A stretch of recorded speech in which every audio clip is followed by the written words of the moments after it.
అలనాటి అందాల నటి షావుకారు జానకి గారు మరణించారు. 94 ఏళ్ల వయసులో ఈ లోకాన్ని విడిచి వెళ్ళిపోయారు. కొద్ది రోజులుగా తీవ్ర అనారోగ్య సమస్యలతో బాధపడుతున్న ఆమె 2026 సంవత్సరం ఆగస్టు నెల 21వ తారీఖున మధ్యాహ్నం సమయంలో కన్నుమూశారు. తెలుగు నేలపై జన్మించి రేడియో ఆర్టిస్టుగా తన కెరీర్ను మొదలుపెట్టిన షావుకారు జానకి గారు మొదట్లో అసలు సినీ ఇండస్ట్రీలోకి రావాలని అనుకోలేదు. ఆమె తల్లిదండ్రులే సినీ ఇండస్ట్రీలోకి వెళ్ళనీయలేదు. నాన్న, నాకు సినిమాల్లో ఛాన్స్ వచ్చిందంటూ ఇంట్లో చెప్తే కులం కట్టుబాట్ల కారణాలతో పరువు పోతుందన్న భయంతో సినిమాలు వద్దంటూ జానకి గారికి 16 ఏళ్ల వయసుకే పెళ్లి చేసి అత్తారింటికి పంపించేశారు. కానీ ఏ సినీ ఛాన్స్లను ఆమెకు దూరం చేశారో ఆ సినిమాలని ఆమె వెతుక్కుంటూ వెళ్లాల్సి వచ్చింది. అసలు పెళ్ళయ్యాక ఆమె జీవితంలో ఏం జరిగింది? వద్దనుకుని ఆగిపోయిన సినిమాల్లోకే ఆమె ఎందుకు వెళ్లాల్సి వచ్చింది? పెళ్ళయ్యాక ఆడవాళ్లు పుట్టింటికి వెళ్ళకూడదంటూ ఆమె ఘాటు వ్యాఖ్యలను చేయటం వెనక కారణమేంటి? సొంత చెల్లి కృష్ణకుమారి గారి పెళ్లికి కూడా ఆమె వెళ్ళకపోవడం వెనుక రీజన్ ఏంటి? 3 నెలల వయసున్న పసిబిడ్డతో సినిమా ఛాన్సుల కోసం ఓ డైరెక్టర్ వద్దకు భర్తతో కలిసి వెళ్తే జరిగిందేంటి? చివరి రోజుల్లో ఆమె ఎలా చనిపోయారు అన్న వివరాలను ఈ వీడియోలో క్లియర్గా చెప్పుకుందాం. ముందుగా ఆమె వ్యక్తిగత జీవితం గురించి, సినిమాల్లోకి ఆమె వెళ్లాల్సి రావడం గురించి ఆమె మాటల్లోనే చెప్పుకుందాం. మాది రాజమండ్రి. నాన్నగారు టేకుమళ్ళ వెంకోజీరావు, అమ్మ శచీదేవి. మా అమ్మా నాన్నలది మేనరెక్కపు వివాహం. 3 పిల్లలు పుట్టాక ఆయన ఇంగ్లాండ్ వెళ్ళి రసాయన శాస్త్రం, కాగితం తయారీలో శిక్షణ పొందారు. మా నాన్న ఇంగ్లాండ్లో ఉండగానే మా రెండో అన్నయ్య రామకృష్ణ, సోదరి సుగుణ చనిపోయారు. అయినా మా అమ్మ ఆ కష్టాన్ని తనలో దాచుకొని మా నాన్నను చదువు పూర్తి చేసే తిరిగి రమ్మని చెప్పింది. నాన్న లండన్ నుంచి వచ్చాక ఆంధ్ర పేపర్ మిల్స్ నిర్మాణంలో పాలు పంచుకున్నారు. మా నాన్న సముద్రం దాటి బయటకు వెళ్ళిపోవడంతో, విదేశాలకు వెళ్ళిపోవడంతో రాజమండ్రిలో మా బంధువులు మమ్మల్ని బహిష్కరించారు. కుటుంబాల్లో జరిగే ఏ కార్యక్రమాలకు పిలిచేవారే కాదు, గుళ్లలోకి కూడా వెళ్ళనిచ్చేవారు కాదు. నేను దేశం దాటి వెళ్ళినా ఆచారాలను పాటించానని, అక్కడ మహాభారత గ్రంథాలనే వల్లెవేశానని మా నాన్న ఎంత చెప్పినా ఎవరూ వినిపించుకోలేదు. ఏదో సంప్రోక్షణ చేస్తే కులంలోకి రాణిస్తామని పెద్దలు చెప్పారట. నేను తప్పు చేయనప్పుడు ఎందుకు అలా చేయాలంటూ నాన్నగారు కూడా వాళ్ళతో గొడవకు దిగేవారు. మా నాన్నగారు క్రమశిక్షణ విషయంలో చాలా స్ట్రిక్ట్గా ఉండేవారు. చివరకు భోజనం వద్ద కూడా పద్ధతిగా ఉండాలనేవాళ్ళు. అసత్యం చెప్పకూడదని, నిజాయితీగా ఉండాలని అమ్మా నాన్న పదే పదే చెప్పేవారు. ఆ లక్షణాలే నాకు వచ్చాయి. నా పిల్లలకు కూడా నేను అవే నేర్పాను. రాజమండ్రి ప్రభుత్వ బాలికల పాఠశాలలో సెకండ్ ఫామ్ చదివాక చెన్నై వచ్చేశాం. మా నాన్నగారు బెంగాల్ పేపర్ మిల్లుకు వెళ్ళిపోయారు. మద్రాసులో ఆంధ్ర మహిళా సభలో చదువుకున్నాను. అప్పుడే దుర్గాబాయి దేశ్ముఖ్ గారు నన్ను ఎంతో అభిమానించేవారు. నేను లెక్కల్లో చాలా వీక్, గణితం అంటే తలనొప్పి. ఆ విషయాన్ని మా నాన్నతో చెప్తే లెక్కలు లేకుండా సంస్కృతం, హిందీ చదువుకోమన్నారు. దాంతో పాఠశాలలో నాటకాల్లో నటించడానికి వీలు చిక్కింది. దుర్గాబాయి గారు నా చేత రాధ, రుక్మిణి వంటి వేషాలను వేయించేవారు. అలాగే ఎగ్మూరులో ఉండే మద్రాసు రేడియోలో బాలానందం కార్యక్రమంలో పాల్గొనేదాన్ని. పాలగుమ్మి పద్మరాజు, పివి రాజమన్నారు, ఆరుద్ర, బుచ్చిబాబు వంటి వారి కథలు రేడియోలో చదివే అవకాశం కలిగింది. వీటికి ఆకాశవాణి నాకు డబ్బులను ఇచ్చేది. ఆ సొమ్మును బ్యాంకులో వేసేదాన్ని. ఇంట్లో ఎవరికైనా డబ్బు అవసరం వచ్చినప్పుడు నేను చెక్ ఇచ్చేదాన్ని. నేను తెలుగు చాలా స్పష్టంగా మాట్లాడేదాన్ని. ఉచ్చారణ చాలా బాగుండేది. రేడియోలో నా గొంతు విని బిఎన్ రెడ్డి గారు పిలిపించారు. సినిమాల్లో నటిస్తావా, హీరోయిన్ ఛాన్స్ ఇస్తానని ఆయన అడిగారు. నేను సరేనన్నాను.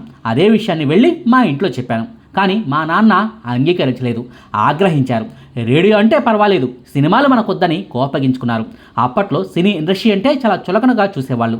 సినిమాల్లోకి వెళ్తే చెడిపోయినట్టే అన్న అభిప్రాయం అందరికీ ఉండేది. అందుకే నన్ను సినిమాల్లోకి వెళ్ళనీయలేదు.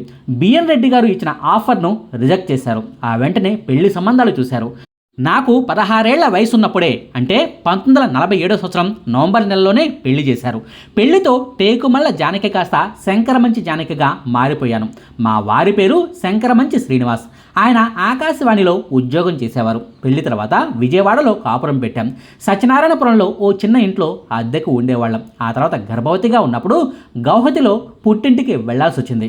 ప్రసవం తర్వాత కొన్ని రోజులకు గౌహతి నుంచి కోల్కతాకు వచ్చి మద్రాసుకు బయలుదేరాం. అక్కడ మా సామానంతా దొంగల పాలైంది. వెండి బంగారము పోయింది. కట్టుబట్టలతో మద్రాసుకు చేరాం. మా మేనమామ, అత్తయ్య మాకు ఆశ్రయం ఇచ్చారు. ఆ తర్వాత మా వారి పొలం అమ్మిన సొమ్ముతో జీవనం ప్రారంభించాం. చేతిలో పసికందు, పాల డబ్బాలకు కూడా డబ్బు లేని పరిస్థితి. సంపాదనపై దృష్టి పెట్టాలనుకున్నాను. ఏం చేయాలో తోచలేదు. ఉద్యోగాలు వచ్చే చదువుకోలేదు. మనసంతా దిగులుగా ఉండేది. చేతిలో 3 మాసాల పసికందు. ఏం చేయాలో అర్థం కాని పరిస్థితి. చివరకు మా ఆయన్ను నేనే అడిగాను, సినిమాల్లో ప్రయత్నించనా అని అడిగితే ఆయన సరేనన్నారు. దీంతో భర్తతో కలిసి మళ్ళీ బిఎన్ రెడ్డి గారి దగ్గరకు వెళ్ళాను. ఆయన్ని సినిమాల్లో వేషం ఇమ్మని అడిగాను. పైనుంచి కిందకి ఓసారి చూసి, అప్పుడు ఛాన్స్ ఇస్తానంటే వద్దని వెళ్ళిపోయావు, ఇప్పుడు నేను ఏ సినిమాను తీయడం లేదే అన్నారు. నా పరిస్థితిని వివరించిన తర్వాత నాగిరెడ్డి గారికి ఫోన్ చేసి నా గురించి చెప్పారు. అప్పుడు వాహినిలో షావుకారు సినిమా కోసం ఏర్పాట్లు జరుగుతున్నాయి. ఎన్టీఆర్ గారు హీరో. నాగిరెడ్డి గారు నాకు మేకప్ టెస్ట్ చేయించారు. 7 రకాల డైలాగులు ఇచ్చి చెప్పమన్నారు. దాదాపు నెల రోజుల వరకు ఏ సమాధానమూ లేదు. నేను చాలా ఆందోళన చెందాను. చివరకు ఓ రోజు షావుకారులో నువ్వే హీరోయిన్, హీరో ఎన్టీఆర్ అంటూ నాగిరెడ్డి వర్తమానం పంపారు. నాగిరెడ్డి, చక్రపాణి, ఎల్వి ప్రసాదులు మా ఇంటికి వచ్చి అగ్రిమెంట్ చేసుకున్నారు. అలా జూలై 1949లో షావుకారు సినిమా ప్రారంభమైంది. ఈలోగా పల్లెటూరు పిల్ల చిత్రానికి సంతకం చేశాను. 3 నెలల పాపాయిని ఇంట్లో వదిలిపెట్టి షూటింగ్లకు వెళ్ళేదాన్ని. 1950లో షావుకారు విడుదలైంది. మంచి విజయం సాధించింది. నాకు మంచి పేరు వచ్చింది.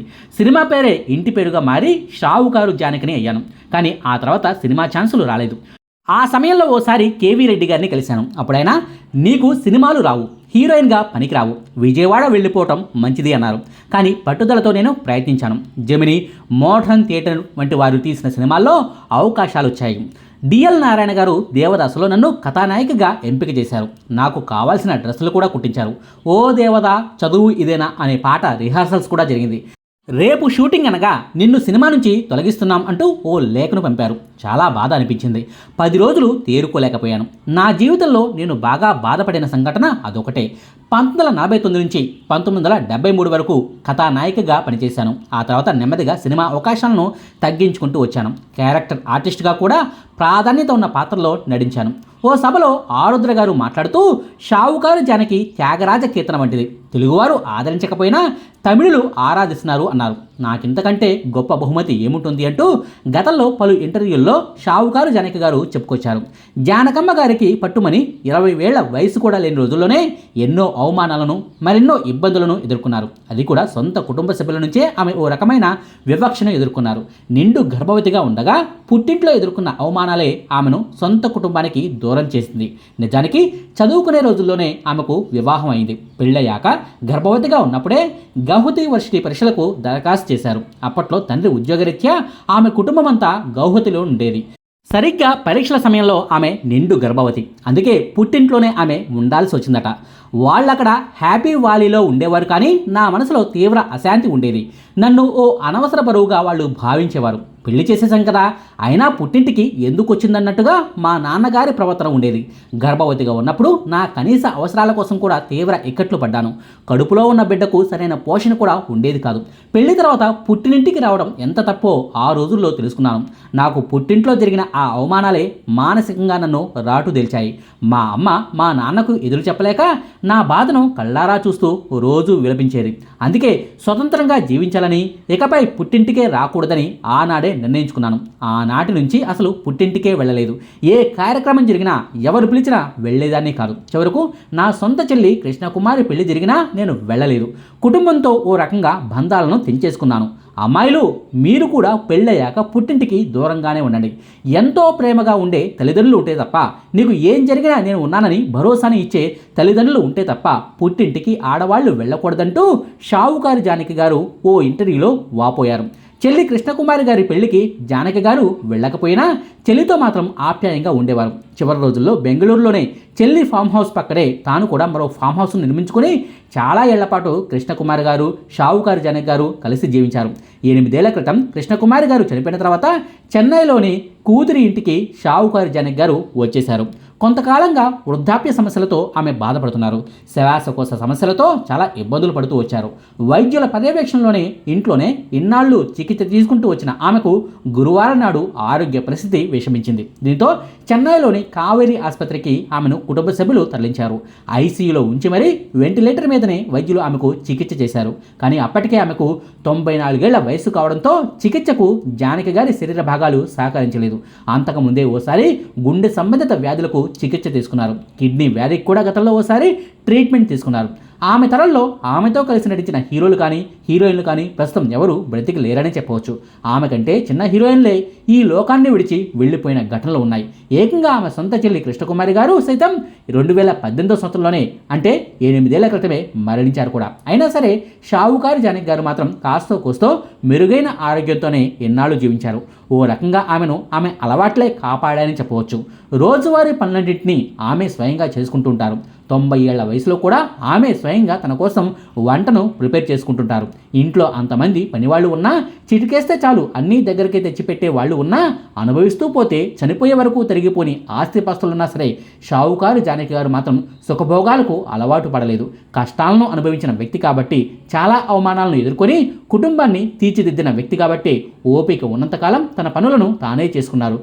పనివాళ్ళకు కూడా ఆమె వండి పెట్టేవారు. చాలా ఇళ్లలో యజమానులు తిన్న తర్వాత పనివాళ్ళు తింటూ ఉంటారు. కానీ షావుకారు జానకి గారి ఇంట్లో మాత్రం పనివాళ్లకు భోజనం పెట్టిన తర్వాతే వాళ్ళు తింటూ ఉండగానే వాళ్ళతో కలిసి ముచ్చట్లు చెప్పుకుంటూ షావుకారు జానకి గారు భోజనం చేసేవారట. ప్రతిరోజు కాసేపు నడవటం, ఆరోగ్యకరమైన ఆహారాన్ని తీసుకోవటం, దుర్వ్యసనాలకు దూరంగా ఉండటం వంటి లక్షణాలే ఆమె ఆరోగ్యాన్ని కాపాడుతూ వచ్చాయి. చివరకు 94 ఏళ్ల వయసు సహకరించిన పరిస్థితుల్లో శ్వాసకోశ సమస్యలతో ఆమె ఈ లోకాన్ని విడిచి వెళ్ళిపోయారు. ఆమె ఈ లోకం నుంచి వెళ్ళిపోయినా తెలుగు సినీ జనాల మదిలో ఆమె సినిమాల ద్వారా ఎప్పటికీ నిలిచే ఉంటారు. ఇదండి షావుకారు జానకి గారి సినీ జర్నీ గురించిన సమాచారం. మీకు ఈ వీడియో నచ్చితే లైక్ చేయండి, షేర్ చేయండి. మరిన్ని ఆసక్తికరమైన వీడియోల కోసం మా కొత్త ముచ్చట ఛానల్ను సబ్స్క్రైబ్ చేయడం మాత్రం మర్చిపోకండి. Thank you.